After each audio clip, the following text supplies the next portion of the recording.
ഇനി അടുത്തതായി മാജിക് അവൻ്റെ second recipe of the week. ഈ ആഴ്ചത്തെ സെക്കൻഡ് റെസിപ്പി ഒരു വെജിറ്റേറിയൻ വിഭവമാണ്. വെജിറ്റേറിയൻ എന്നുള്ളത് മാത്രമല്ല, ഒരു വളരെ നാടനായിട്ടുള്ള വിഭവം. ഇത് നമ്മളുടെ വീടുകളിലെല്ലാം ഒരു പക്ഷേ നമ്മുടെ മുറ്റത്തൊരു പ്ലാവുണ്ടെങ്കിൽ ഇടയ്ക്കിടയ്ക്ക് ചെയ്യാൻ പറ്റിയൊരു കാര്യമാണ്. കാര്യം ചക്കയുടെ സീസൺ ആയി കഴിഞ്ഞാൽ ചക്ക കൊണ്ട് എന്തെല്ലാം ചെയ്യാം. ചക്കച്ചൂളയുടെ നടുക്കുള്ള ഭാഗമുണ്ട്, അതാണ് ചക്കപ്പൂഞ്ച്. ഈ ട്രിവാൻഡ്രം സൈഡിലൊക്കെ അങ്ങനെയാണ് പറയുന്നത്. ഇനി എനിക്ക് തോന്നുന്നു കേരളത്തിൻ്റെ മറ്റു ഭാഗങ്ങളിൽ മറ്റ് ഭാഷകളുണ്ടോ എന്നറിയില്ല. എന്തായാലും ട്രിവാൻഡ്രം സൈഡിലെല്ലാം ചക്കപ്പൂഞ്ച് എന്നാണ് പറയുന്നത്, നടുക്കുള്ള ഭാഗം. ഇതെല്ലാം തന്നെ. പിന്നെ ചക്കക്കുരുവിൻ്റെ ഔട്ടർ കവറിങ്, അതിൻ്റെ തോട്, അതിൻ്റെ തൊലി, അങ്ങനത്തെ കാര്യങ്ങൾ ഇതെല്ലാം. ഇപ്പോൾ ചക്കക്കുരു കൊണ്ട് പല കറികളുണ്ടാക്കാം. ചക്കക്കുരു വറുത്ത് കഴിക്കാം, പുഴുങ്ങി കഴിക്കാം, അങ്ങനെയല്ല. ഈവൻ ചക്കച്ചുള കൊണ്ട്, പച്ചച്ചക്ക കൊണ്ട് നമുക്ക് വെറുതെ വേവിച്ച് കഴിക്കാം, എരിശ്ശേരി ഉണ്ടാക്കാം, പുഴുക്കുണ്ടാക്കാം, അങ്ങനെ അവിയലുണ്ടാക്കാം, അങ്ങനെ ഒരുപാട് കാര്യങ്ങൾ. അപ്പോൾ ഇങ്ങനെ പറഞ്ഞു വരുമ്പോൾ നമ്മൾ ചക്കപ്പൂഞ്ചിലേക്കാണ് ഞാനിപ്പോൾ എത്തി നിൽക്കുന്നത്. അതെപ്പോഴും കാണുന്നതല്ലല്ലോ ചക്കപ്പൂഞ്ച് കൊണ്ട് എന്തൊക്കെ ചെയ്യാമെന്നുള്ളത്. അതിൽ ഏറ്റവും മനോഹരമായൊരു കാര്യമാണ് ചക്കപ്പൂഞ്ച് തോരൻ. ഈ തോരൻ ഉണ്ടാക്കുന്ന രീതി എന്ന് പറഞ്ഞാൽ ഏതാണ്ട് ഒരു ഇറച്ചി തോരൻ പോലെയാണ് ചെയ്യേണ്ടത്. വളരെ സ്വാദാണ്. അപ്പോൾ ചക്കപ്പൂഞ്ച് കൊണ്ട് നമുക്കൊരു തോരൻ തയ്യാറാക്കാം. അപ്പോൾ ഇതെങ്ങനെയാണ് തയ്യാറാക്കുന്നത് നോക്കാം. ഇതിന് വേണ്ട ചേരുവകൾ എന്തൊക്കെയാണെന്ന് നോക്കാം.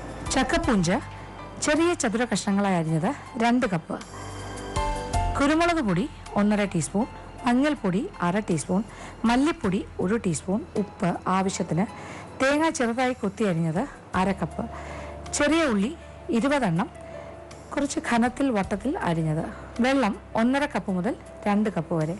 ഇനി അരപ്പിന് വേണ്ട ചേരുവകൾ: തേങ്ങ ചിരകിയത് 2 കപ്പ്, നല്ല ജീരകം 1/2 ടീസ്പൂൺ, പെരിഞ്ജീരകം 1/2 ടീസ്പൂൺ, മുളക് പൊടി 1.5 ടീസ്പൂൺ, മഞ്ഞൾപ്പൊടി 1/4 ടീസ്പൂൺ, ചെറിയ ഉള്ളി 6 എണ്ണം. താളിക്കാൻ വേണ്ട ചേരുവകൾ: വെളിച്ചെണ്ണ 1.5 ടേബിൾ സ്പൂൺ, കടുക് 1 ടീസ്പൂൺ, വറ്റൽമുളക് 3-4, കറിവേപ്പില ആവശ്യത്തിന്. അപ്പോൾ നമുക്കിനി ചക്കപ്പൂഞ്ച് തോരൻ തയ്യാറാക്കി തുടങ്ങാം. തോരൻ തയ്യാറാക്കുന്നതിന് മുന്നേ തന്നെ ഇങ്ങനെയാണ് ചക്കപ്പൂഞ്ച്. ഏതാണ്ട് കണ്ടില്ലേ? ഇത് കണ്ടപ്പോൾ പെട്ടെന്നൊരു വാഴപ്പിണ്ടി ഓർമ്മ വരുന്നുണ്ടല്ലേ? ഇത് ശരിക്കും ചക്കയുടെ അകത്തുള്ള നടുക്കുള്ള ഭാഗമാണ് ഈ ചക്കപ്പൂഞ്ച് എന്ന് പറയുന്നത്. അതിങ്ങനെ ചെറിയ ചതുര കഷ്ണങ്ങളായി അരിഞ്ഞ് കഴുകി വൃത്തിയാക്കി എടുത്താണ്. പിന്നെ ആദ്യം നമുക്ക് അരപ്പ് തയ്യാറാക്കാം. ഇത് ഏതാണ്ട് 2 കപ്പ് തേങ്ങ ചിരകിയത്, 1/4 ടീസ്പൂൺ മഞ്ഞൾപ്പൊടി, അതിൻ്റെ കൂടെ 1/2 ടീസ്പൂൺ നല്ല ജീരകം, ഇനി 1/2 ടീസ്പൂൺ പെരിഞ്ജീരകം. ഇത് മസാലയുടെ ഒരു ഇറച്ചിയുടെ സ്വാദ് വരാനാണ് നല്ല പെരിഞ്ജീരകം. പിന്നെ 1.5 ടീസ്പൂൺ മുളക് പൊടി. പിരിയൻ മുളക് പൊടി ആയാലും കുഴപ്പമില്ല, നല്ല കളർഫുള്ളായിരിക്കും.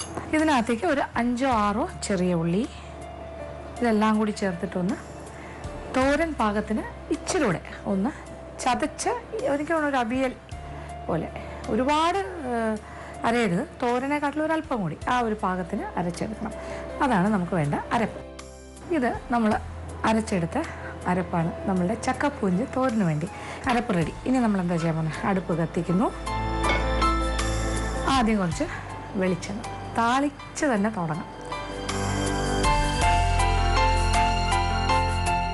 ഒരു 1.5 ടേബിൾ സ്പൂണോളം വെളിച്ചെണ്ണ. എണ്ണ ചൂടായി തുടങ്ങി. ഇനി ഇതിലേക്ക് ആദ്യം കടുക്.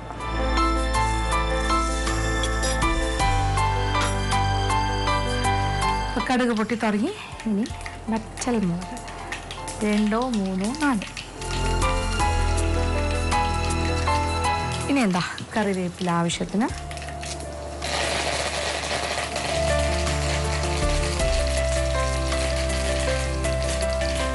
തീ അല്പം കുറയ്ക്കാം. ഇനി നമ്മൾ അരിഞ്ഞു വെച്ചിരിക്കുന്ന ചക്കപ്പൂഞ്ച്, ഇത് 2 കപ്പുണ്ട്. ഇതിൻ്റെ കൂടെ നമ്മളൊരു 20 ചെറിയ ഉള്ളി, തീരെ ഘനം കുറച്ചിട്ടല്ല, വട്ടം എനിക്ക് തോന്നുന്നു ഒരു ഉള്ളി 2-3 പീസസ് ആയിട്ട് മുറിച്ചത്, അതും കൂടി ചേർക്കും. അതോടൊപ്പം ഒരു 1/2 ടീസ്പൂൺ മഞ്ഞൾപ്പൊടി, ഒരു 1/4 ടീസ്പൂൺ മഞ്ഞൾപ്പൊടി നമ്മൾ അരപ്പിൻ്റെ കൂടെ അരച്ച് ചേർക്കും. ഇതൊരു 1/2 ടീസ്പൂൺ.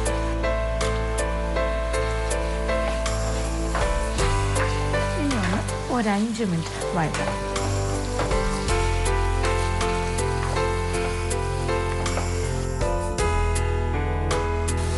അപ്പോൾ ഒരു 5 മിനിറ്റ് വഴറ്റി കഴിഞ്ഞിട്ട് ഇതിലേക്ക് നമ്മളൊരു കാര്യം കൂടി ചേർക്കാൻ പോണു. തേങ്ങ ഇങ്ങനെ കഷ്ണങ്ങളായി മുറിച്ച് തേങ്ങാക്കൊത്ത് ഇതൊരു അരക്കപ്പ്. അപ്പോൾ 3 പ്രധാന കാര്യങ്ങളായി. ഇപ്പം നല്ല മണം വന്നു തുടങ്ങി. ചെറിയ ഉള്ളിയും ചക്കപ്പൂഞ്ഞും ചേർന്ന് ഇങ്ങനെ വഴണ്ട് വരുമ്പോൾ ഒരു പ്രത്യേക മണം. ഇപ്പം തന്നെ ഒരു ഇറച്ചിയുടെ മണമൊക്കെ വന്നു തുടങ്ങി. ഇപ്പം തേങ്ങാക്കൊത്തും കൂടി ചേർത്ത് ബീഫൊക്കെ നമ്മൾ ചെയ്യില്ലേ, അതുപോലെ ഉണ്ട്. ആ ഒരു സ്മെല്ല് കിട്ടുന്നു. ഇനി ഒരല്പം ഉപ്പ്,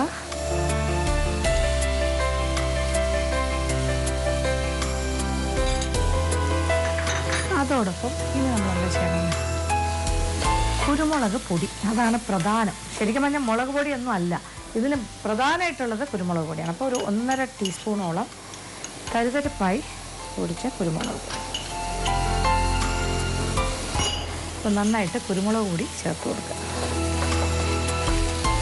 ഇപ്പോൾ കുറച്ചുകൂടെ ഒരു എന്താ പറയുക, ഇറച്ചിയുടെ ഒരു മണം വീണ്ടും വരുന്നു. കുരുമുളക് പൊടിയും ചേർത്തു. ഇനി വേണ്ടത് മല്ലിപ്പൊടി, 1 ടീസ്പൂൺ മല്ലിപ്പൊടിയും ചേർക്കും. അപ്പോൾ ഒരു വ്യത്യസ്തമായൊരു തോരനല്ലേ. ഇപ്പോൾ സാധാരണ ഒരു തോരനിൽ ഇതൊക്കെ നമ്മൾ ചേർക്കും ഇല്ലല്ലോ. ഇത് വളരെ വ്യത്യാസമാണ്. അതുകൊണ്ട് തന്നെ അതിൻ്റെ ചേരുവകളും വ്യത്യസ്തമാണ്. ഇനി വേറൊന്നും ചെയ്യാനില്ല. ഇനി നമ്മൾ കുറച്ച് വെള്ളം, ഇത് ഇച്ചിരി വേഗമുള്ളതാണ്, വേഗണം. ഏതാണ്ടൊരു 1.5 കപ്പ് മുതൽ 2 കപ്പ് വെള്ളം വരെ വേണ്ടി വരും. ഇപ്പം ഞാൻ ഏകദേശം ഒരു 1.5 കപ്പ് വെള്ളത്തിൽ കൂടുതൽ ഒഴിച്ചിട്ടുണ്ട്. ഇനി പാത്രം ഒന്ന് അടച്ചിടാം, എന്നിട്ട് വേവിക്കാം. വെന്ത് ഏതാണ്ട് വെള്ളമൊക്കെ വറ്റി കഴിയുമ്പോൾ ബാക്കി കാര്യങ്ങൾ ചെയ്യും. നമ്മളുടെ ചക്കപ്പൂഞ്ച് പാകത്തിന് വെന്തിട്ടുണ്ടോ എന്ന് നോക്കാം. വെള്ളമൊക്കെ വറ്റി ഏകദേശം ഒരല്പം നോക്കും, ഒരു ശകലം വെള്ളം മാത്രം അടിഭാഗത്ത്. ഈ ഒരു സമയത്ത് ഈ അരപ്പ് നമുക്ക് ഇതിനകത്തേക്ക് വയ്ക്കാം.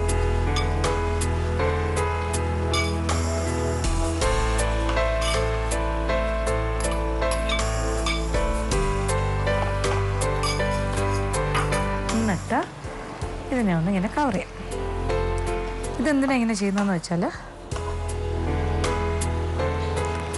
അരപ്പിൻ്റെ ഉള്ളിലേക്ക് കുറച്ച് ആവി കയറണം. അപ്പോൾ അരപ്പിൻ്റെ പച്ച ചുവന്ന് ഇതിന് നമ്മളിങ്ങനെ പറയാം, വളരെ നാടൻ ഭാഷയിൽ പറയുന്നത് തട്ടിപ്പൊത്തി വയ്ക്കുകയാണ്. എന്നിട്ടിങ്ങനെ വയ്ക്കാം. വീണ്ടും ഒരു 5 മിനിറ്റ് സമയം. ആ സമയം കൊണ്ട് ആവി കയറും. ഉള്ളിലേക്ക് ആവി കയറിയിട്ട് അരപ്പെല്ലാം നല്ലതായിട്ട് വേകും. അത് കഴിഞ്ഞ് നമ്മളൊന്ന് ഇളക്കി കൊടുക്കും.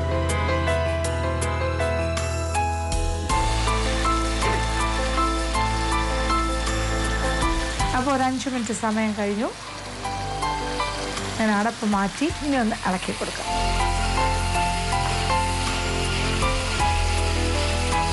അരപ്പും ചേർത്ത് നന്നായിട്ടൊന്ന് ഇളക്കി. ഇനി വീണ്ടും ഒരു 5 മിനിറ്റ് സമയം ഇങ്ങനെ ഇളക്കി തോർത്തിയെടുക്കണം. ഒരുപാട് ഡ്രൈ ആവണമെന്നില്ല, എങ്കിലും കുറച്ചുകൂടി ഒരല്പം ഈർപ്പം ഒന്ന് പോയി അരപ്പ് കുറച്ചുകൂടി ഒന്ന് എല്ലാ ഭാഗത്തേക്കും ഒന്ന് യോജിച്ച് വരും. ഇപ്പം ശരിക്കും ഇറച്ചിയുടെയൊക്കെ മണവും കൂടുതലായിട്ട് വരുന്നുണ്ട്. അങ്ങനെ നമ്മുടെ ചക്കപ്പൂഞ്ച് തോരൻ ഇവിടെ റെഡി ആയി കഴിഞ്ഞു. ഇനി തീ ഓഫ് ചെയ്യാം, എന്നിട്ട് വിളമ്പുന്ന പാത്രത്തിലേക്ക് മാറ്റാം.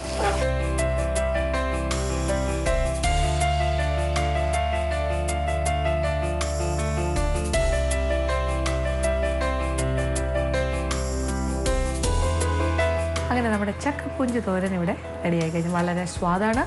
അപ്പോൾ ഇത് ഒരു ഇറച്ചിയുടെ സബ്സ്റ്റിറ്റ്യൂട്ടായിട്ട് വേണമെങ്കിൽ കഴിക്കാം.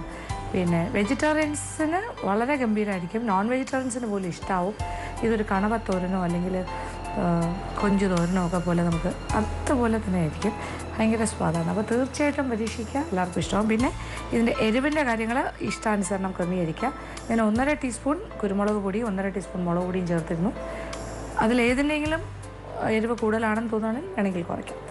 അപ്പോൾ ഈ ഒരു രീതിയിൽ ചെയ്ത് നോക്കുക, തീർച്ചയായിട്ടും ഇഷ്ടമാവും.